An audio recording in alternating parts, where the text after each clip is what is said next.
O calor do Sol está sob nossos pés. Os cientistas descobriram que o núcleo da Terra é realmente tão quente quanto a superfície do Sol, cerca de 5.500 graus centígrados. Uma das razões pelas quais é tão incrivelmente quente lá embaixo é porque a Terra ainda está liberando calor de quando foi criada há bilhões de anos. Além disso, quando um objeto do tamanho de Marte bateu na jovem Terra, não apenas criou a Lua, de acordo com uma teoria, mas derreteu a superfície do planeta. Muito desse calor extra provavelmente ainda está armazenado dentro do núcleo. No entanto, você não precisa se preocupar com isso. É mais difícil de acessarmos o núcleo do planeta do que sondar a superfície de Plutão. Na verdade, é provável que nunca desenvolvamos tecnologia que possa alcançar fisicamente o núcleo terrestre. Não existe ar na Lua. Como ela pode estar enferrujando então? Os cientistas descobriram a presença de hematita na Lua, que é uma espécie de ferrugem. Um instrumento especial de pesquisa da NASA examinou a luz refletida na superfície da Lua. Descobriu-se que a composição dos polos do satélite era muito diferente do resto. A superfície da Lua é pontilhada com rochas ricas em ferro, mas sem oxigênio e água líquida, a ferrugem não tem como se formar. Ventos solares aumentam o mistério. Eles bombardeiam a Lua com hidrogênio, e o hidrogênio torna muito mais difícil a formação de hematita. Mesmo que a Lua não tenha atmosfera, ela ainda tem alguns vestígios de oxigênio. Sua fonte é a atmosfera superior do nosso planeta. A Terra também protege a Lua de quase 100% dos ventos solares, embora não o tempo todo. E mesmo que nosso satélite natural seja seco, pode haver gelo de água nas crateras sombreadas em seu outro lado. Um dia em Urano dura 17 horas, 14 minutos e 24 segundos.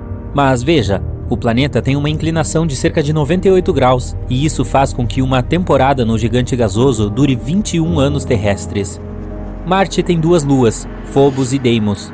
Nos próximos 30 a 50 milhões de anos, as forças gravitacionais de Marte destruirão Phobos, o que provavelmente resultará na formação de um anel ao redor do planeta. A Terra é o planeta mais denso do Sistema Solar. No centro da Terra, há um núcleo que ocupa 15% do volume do planeta. Consiste em duas partes, o núcleo externo e o interno. O núcleo interno é uma bola sólida feita de ferro e níquel. Seu raio é de 1.216 km, correspondendo a 20% de todo o raio da Terra e 80% do raio da Lua. O núcleo externo, de 2,4 km de espessura, é líquido e consiste em ferro e níquel, mas não está sob pressão suficiente para ser sólido. Marte abriga o maior vulcão do Sistema Solar. Embora tudo pareça calmo por lá atualmente, no passado algum tipo de força fez com que enormes vulcões se formassem e entrassem em erupção.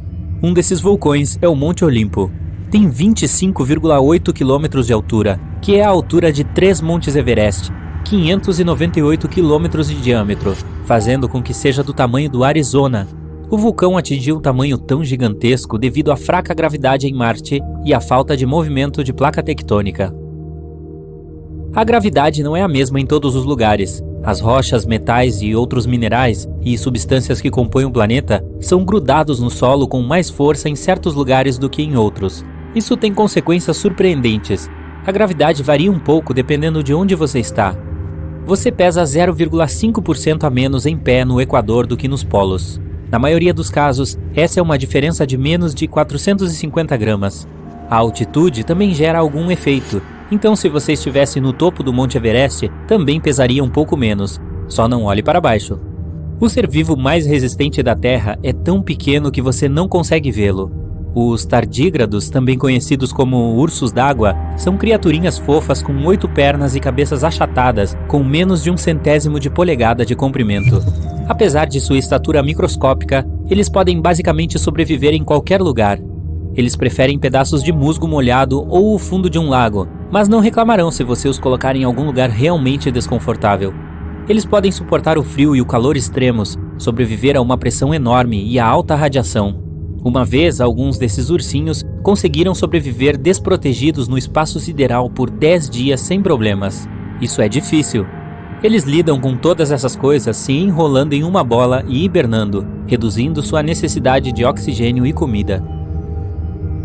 A gravidade da Lua é cerca de 17% a da Terra. Se você pesasse 90,7 quilos em nosso planeta natal, na Lua seu peso diminuiria para apenas 15 quilos. Você também seria capaz de carregar 6 vezes mais peso do que o que consegue carregar na Terra. Também seria mais fácil andar na superfície da Lua, mas seria mais perigoso também. Seus pés, dentro de um traje espacial pesado, afundariam até 15 centímetros de profundidade no solo lunar.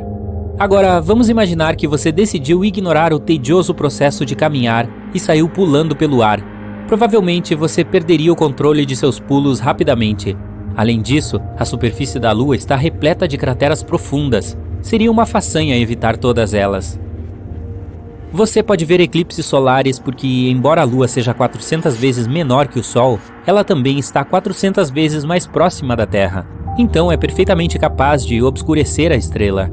Em 50 milhões de anos, eu não estarei mais por perto, a Lua não será capaz de bloquear completamente o Sol devido à mudança de órbita do satélite. Um traje espacial completo da NASA custa inacreditáveis 12 milhões de dólares. Sim, eu consigo acreditar nisso. 70% dessa quantia elevada é para um módulo de controle e mochila. Bem no centro de Urano há um núcleo rochoso pequeno, com apenas metade da massa da Terra. Comparado a outros planetas, o núcleo de Urano é bastante frio, menos 12,8 graus centígrados.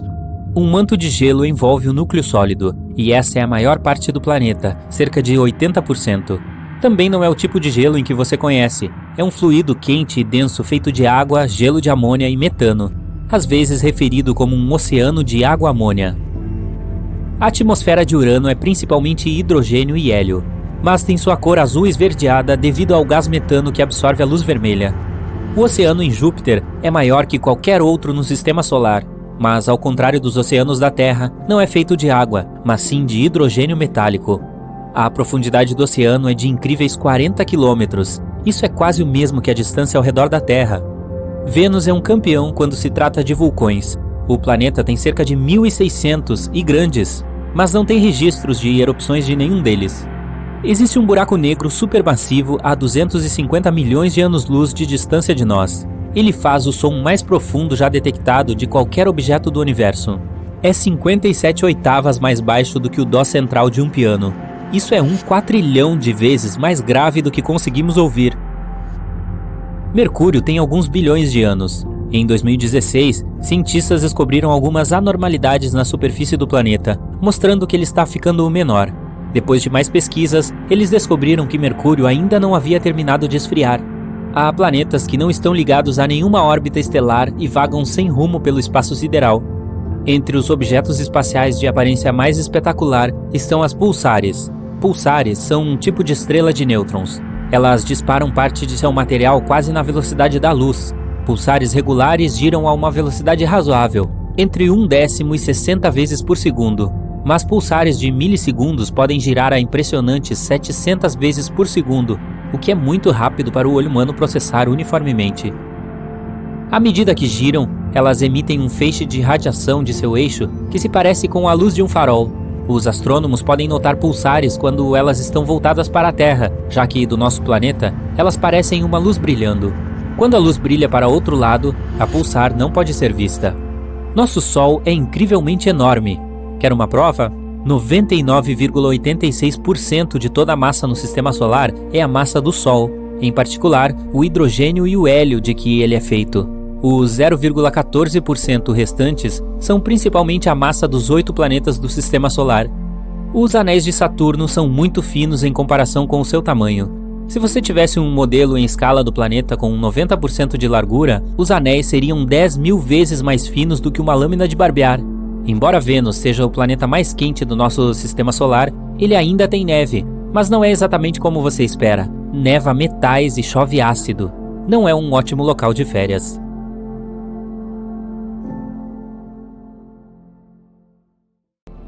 Imagine isso. Em um futuro não muito distante, você está saindo de férias para o espaço. E você precisa decidir quais itens vale a pena levar. Mas em vez de checar a previsão do tempo, você abre um simulador de gravidade, já que precisará saber como cada objeto se comportará em diferentes planetas. Por exemplo, você deve levar esta pá de metal com você ou não? De acordo com o seu itinerário, vai ser uma longa viagem. Você está planejando visitar todos os planetas do Sistema Solar e até algumas luas. Mas devido à diferença de gravidade nesses corpos espaciais, você não tem certeza da utilidade de alguns objetos que vai levar. Vamos começar pelo básico: potes plásticos. Não sei sobre os outros viajantes espaciais, mas nós, terráqueos, carregamos nossos potinhos para todos os lugares. Se você fosse transportá-lo para, digamos, Mercúrio, eles provavelmente voariam para a atmosfera. Esses recipientes de plástico que você usa para guardar seus alimentos são muito leves. Como a gravidade em Mercúrio é 2,5 vezes mais fraca que na Terra, talvez você tenha que enchê-los antes de tirá-los de sua espaçonave para fazer um piquenique. Se um pote pesa cerca de 200 gramas na Terra, pesará 1/4 disso em Mercúrio. Agora, se adicionarmos algumas bananas, um punhado de cenouras baby e 2 melancias, será seguro levá-lo para fora do seu veículo espacial. Você só terá um pouco de dificuldade de fazer caber tudo em um recipiente de tamanho padrão. Mas espere! Antes de fazer isso, você deve saber que a temperatura atmosférica em Mercúrio pode chegar a 426 graus Celsius. Isso significa que qualquer recipiente de plástico derreterá instantaneamente assim que entrar em contato com o ar. E vai queimar toda a sua comida também. Você pode tentar pegar um recipiente de titânio. Esse sim vai funcionar. Ou apenas opte pelas comidas de astronauta. Agora, e sobre Vênus? Se você levasse o mesmo recipiente vazio para lá, ele se comportaria de maneira semelhante a como acontece na Terra. Vênus também é conhecido como gêmeo do nosso planeta. Esses dois têm muito em comum. Por exemplo, quase o mesmo tamanho e a mesma massa. E quando o assunto é gravidade, a fórmula fica assim. Quanto maior a massa e quanto maior a densidade, mais forte a gravidade. A gravidade de Vênus é aproximadamente 10% mais fraca que a da Terra. Então, sim, você pode sair da espaçonave com seu potinho, vazio ou cheio, e desfrutar de um belo e pitoresco almoço na superfície de Vênus. Você terá que descobrir uma maneira de comer sem tirar o traje espacial. A atmosfera de Vênus é cheia de ácido sulfúrico, que pode irritar o nariz e a garganta e causar dificuldades para respirar. Ou, pior, muito pior. Agora, você terá que se esquecer de levar qualquer coisa muito leve para fora da nave em Phobos. Uma pequena dica para você: essa não é uma ilha grega, nem mesmo um iogurte grego, embora seja um nome legal. Na verdade, é uma das luas de Marte. Aqui, até a sua espaçonave precisaria de um pouco de ajuda extra para se manter perto do solo. Se ela pesasse tanto quanto um ônibus escolar, qualquer pessoa de tamanho normal poderia pegá-la com apenas uma mão. Isso ocorre porque em Phobos, os habitantes da Terra mal sentem o peso da gravidade. E tenha muito cuidado ao pular, pois basta um salto e você pode voar direto para o espaço sideral. Passageiros a bordo da espaçonave Voyager, por favor, mantenham seus braços e pernas dentro do veículo o tempo todo. Bem, você está se aproximando de Júpiter, um gigante gasoso. Há uma forte tempestade sem fim na atmosfera. Além disso, não há superfície sólida lá, o que significa que não há como pousar nesse planeta. Se você olhar pela janela, pode parecer que está se movendo através de uma nuvem gigante, mas para o propósito do seu experimento, funcionará bem. Tente jogar no ar aquela bola de beisebol que você trouxe para o caso de ficar entediado em viagens espaciais. E meça o tempo que a bola levará para atingir a superfície.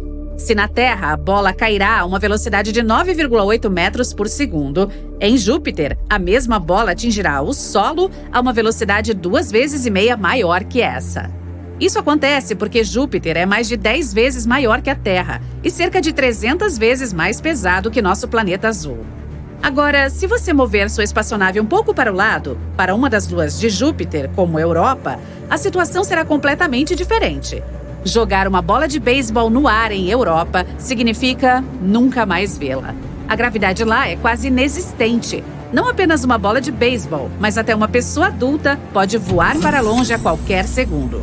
Por outro lado, se você decidiu se aventurar fora da espaçonave para explorar o campo gravitacional de Europa, por que não tentar levantar o próprio veículo espacial? Em Europa, um terráqueo comum pode facilmente levantar até 453 quilos, que é o equivalente a um alce macho de tamanho normal. Ou você pode levantar uma formação de pirâmide com 9 pessoas normais. Ao se aproximar de Saturno, tenha cuidado. De longe, os anéis de Saturno parecem lisos e sólidos. De perto, você notará que eles são feitos de pedaços de gelo e rochas flutuando no espaço. Você não vai querer ter sua espaçonave perto deles. Também não há superfície sólida em Saturno, o que torna o pouso impossível. E a atmosfera é cheia de amônia.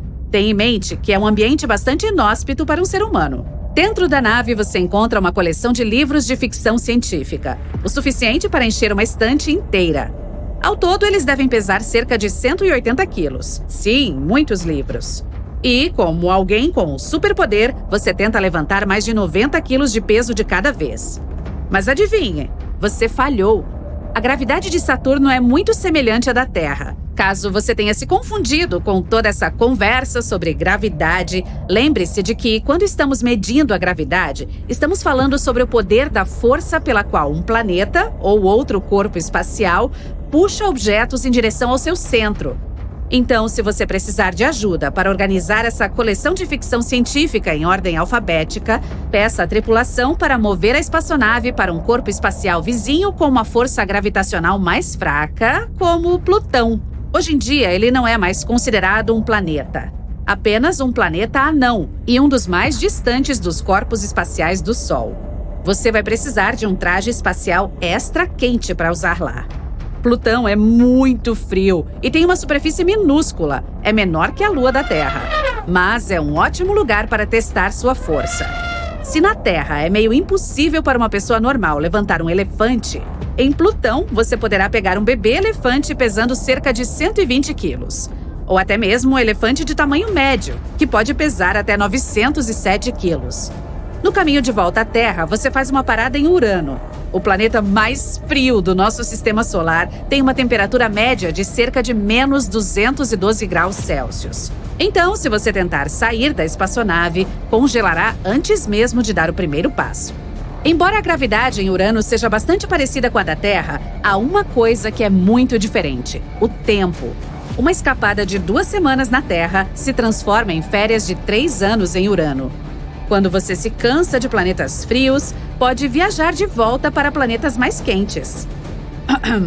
Ok, agora Marte é definitivamente mais quente que Urano, mas sua temperatura média ainda é de cerca de 62 graus Celsius negativos. Na Terra, só temos temperaturas tão baixas no Polo Sul durante o inverno. Quando pousar em Marte, você começará a se sentir leve e forte ao mesmo tempo. A gravidade de Marte é cerca de 2,5 vezes mais fraca do que a da Terra. Em outras palavras, você provavelmente conseguirá levantar seu próprio peso corporal sem nenhuma dificuldade. Então, sabe todas aquelas paradas de mão que sempre sonhou fazer? Você encontrou o lugar certo para realizar seu sonho. O que aconteceria se nosso planeta se separasse em dois, sendo um consistindo inteiramente de terra e o outro de água? Poderíamos sobreviver em qualquer um? E como? Bem, você está com sorte, pois vou responder a esta pergunta agora. Então vamos imaginar que a nossa Terra se transformasse em 2 planetas separados, compartilhando uma órbita. Vamos chamá-los hipoteticamente de rocha e água. Eu sei, super original. Enfim, vamos começar com o planeta rocha, pois este é muito mais fácil de imaginar. Tudo o que devemos fazer é perguntar: o que aconteceria se todos os oceanos da Terra secassem de repente? Sabemos que a água é vida. Ela cobre 70% da nossa superfície. Existe tanta dela que, mesmo que todos os oceanos e mares desaparecessem, um pouco ainda restaria, em rios subterrâneos, córregos e assim por diante. Mas, infelizmente, isso não seria suficiente para sobrevivermos. Todas as criaturas marinhas desapareceriam. Depois de algum tempo, os outros animais, plantas e, claro, as pessoas teriam o mesmo destino. Florestas completamente secas explodiriam em chamas mais cedo ou mais tarde e queimariam até que não restasse nada além de cinzas. Mas ei, não seria tão ruim assim. A vida ainda poderia existir de alguma forma. Existem algumas bactérias que deixam as baratas com inveja. Elas são capazes de sobreviver a qualquer condição. Por exemplo, os extremófilos já evoluíram para viver sem água. Esses carinhas podem resistir em um ambiente incrivelmente quente ou ácido, sem água ou mesmo luz solar. Sem eles, rocha se tornaria um planeta vazio e sem vida. Embora, quem sabe, talvez algum dia os extremófilos poderiam evoluir para algumas formas muito legais capazes de sobreviver literalmente em qualquer lugar. Mas, por enquanto, rocha seria apenas basicamente uma rocha flutuante. Oh, espere! Você imaginou um deserto quente ou algum tipo de estepe incandescente? Surpresa! Este planeta seria realmente extremamente frio. Pois é, sem água não haveria atmosfera. que consiste em uma concentração de vários gases, incluindo hidrogênio e oxigênio. Alguns H e O, você sabe o que isso vai dar, certo? Sim, sem água, sem atmosfera. E como é ela que acumula todo o calor de que precisamos, o planeta seria muito frio sem essa presença. O contraste entre lugares frios e menos frios também se tornaria muito nítido. Veja, a água é basicamente um estabilizador climático. Os oceanos absorvem quase todo o calor do nosso Sol e o distribuem uniformemente sobre a Terra para garantir que não fique muito frio ou muito quente. Então, sem ela, rocha gradualmente se transformaria em um deserto frio. A temperatura média no local seria de cerca de menos 73 graus. Em ambos os polos ainda mais baixa, de aproximadamente 184 graus negativos. E mesmo nos lugares mais quentes, não passaria de menos 6.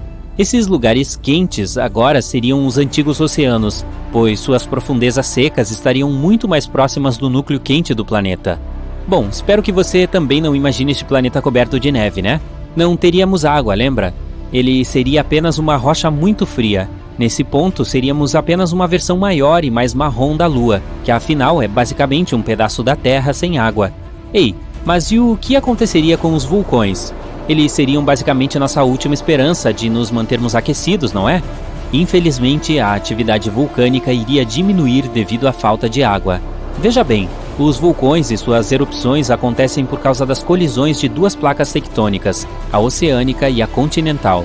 O peso da água pressiona as placas oceânicas, que entram embaixo das continentais e formam os vulcões. Então, se não houvesse o peso da água, não haveria vulcões, e a atividade vulcânica cairia significativamente. Rocha seria apenas um planeta cheio de muitas montanhas incrivelmente altas, e cada vez que as placas tectônicas colidissem, formariam mais e mais montanhas e depressões, incluindo algumas muito grandes, como a famosa Fossa das Marianas. Eu diria, cuidado para não cair, mas não haveria ninguém para cair lá, então... Além disso, não haveria mais clima. Sem água não haveria neve, gelo ou chuva, nem mesmo nuvens. No entanto, o vento provavelmente seria muito forte. Esse seria o destino do planeta Rocha. Nada muito incrível, então... Vamos imaginar agora o planeta Água. Muitos bilhões de anos atrás, nossa Terra era na verdade inteiramente coberta de água. Então, há cerca de 1 bilhão de anos, o nível do mar diminuiu e o solo firme surgiu. Isso mudou a atmosfera do nosso planeta para sempre. Assim nasceu a vida aqui. Mas o que aconteceria se ela retornasse ao seu estado original? Bem, para responder a essa pergunta, devemos primeiro aprender mais sobre os planetas oceânicos. Então, como é um desses? Desculpe, quase esqueci. Não temos ideia. Não encontramos nenhum desse tipo, pois eles são incrivelmente raros. Quero dizer, existe um planeta que é discreto e poderia ser chamado de planeta oceânico. Ainda assim, mesmo este não parece do jeito que você provavelmente imagina. A água está em um estado muito estranho e único. Os cientistas chamaram isso de gelo quente ou água superlíquida, e nunca vimos nada assim antes. Em geral, porém, os planetas oceânicos reais são muito difíceis de encontrar devido a muitas razões físicas. Eles exigem temperaturas e pressão muito específicos, e assim por diante. Mas tudo bem, apenas hipoteticamente, como seria esse planeta? Em primeiro lugar, é claro, ele não poderia ser feito inteiramente de água. Espero que você não tenha realmente imaginado que poderia haver uma gigantesca bolha de água girando em torno de uma estrela. Esse objeto espacial ainda precisaria ter um núcleo e algum tipo de fundação. Então vamos apenas imaginar que toda a água da antiga Terra se misturaria em um oceano gigante e salgado. Uau, isso seria um sonho para as criaturas do mar, mas não para o resto de nós. Os únicos animais que poderiam sobreviver nesta situação, com exceção dos peixes, seriam provavelmente as aves, que são capazes de nadar e se alimentar deles. Acho que mesmo que o nível do mar subisse significativamente, pelo menos algumas ilhotas ainda poderiam ficar acima da água. Elas seriam os antigos picos de enormes montanhas como o Everest. Então, se esses pássaros fizessem seus ninhos lá, conseguiriam até sobreviver por algum tempo. Mas e quanto a você e eu? Bem, ainda teríamos uma chance. Isso se tivéssemos tempo suficiente para nos prepararmos para o grande dilúvio. Poderíamos ficar seguros em submarinos ou navios gigantes, ou cultivar alimentos a bordo e pescar no oceano. Mas sem as ilhas Everest, seria improvável que durássemos muito. Se algo quebrasse e não tivéssemos onde ancorar, não teríamos como consertar. infelizmente não haveria mais água potável, e só poderíamos obtê-la da chuva ou filtrando a água do mar. Mas seria necessário armazená-la em algum lugar, né? E todos esses recipientes de água ocupariam muito espaço e teriam muito peso. Mas em geral, o planeta Água não seria tão ruim quanto parece. Ele seria bem quente, com temperatura média em torno de 10 graus, e a diferença entre as temperaturas mais baixas e mais altas não seria tão extrema, de cerca de menos 30 graus nos polos a 20 graus no Equador. Comparado ao planeta Rocha, isso não seria nada mal. O planeta Água também seria um pouco maior que a Terra em raio devido ao volume da água. A densidade seria, ao contrário, bastante baixa. A gravidade poderia ser um pouco mais fraca também. Agora, quanto aos dois planetas, se os colocássemos na órbita da Terra, depois de algum tempo eles ainda se afastariam um do outro e seguiriam trajetórias diferentes. Além disso, iriam se alinhar para não colidir um com o outro. Em um deles, o ano duraria 12 meses, e no outro 10 ou 11. E é isso. Um fato curioso, tudo isso pode realmente acontecer no futuro. Em primeiro lugar, a crosta terrestre está gradualmente ficando mais fina, então um dia a água pode realmente inundar toda a nossa terra firme. Por outro, em alguns bilhões de anos, quando o nosso Sol começar a se expandir e se transformar em uma gigante vermelha, todos os nossos oceanos irão realmente secar. Tudo bem, respire fundo e segue o baile. Já chega deste conto de fadas. É perda de tempo se preocupar com essas coisas tão distantes quando hoje não consigo nem encontrar minha carteira em lugar nenhum. Achei que tinha colocado aqui,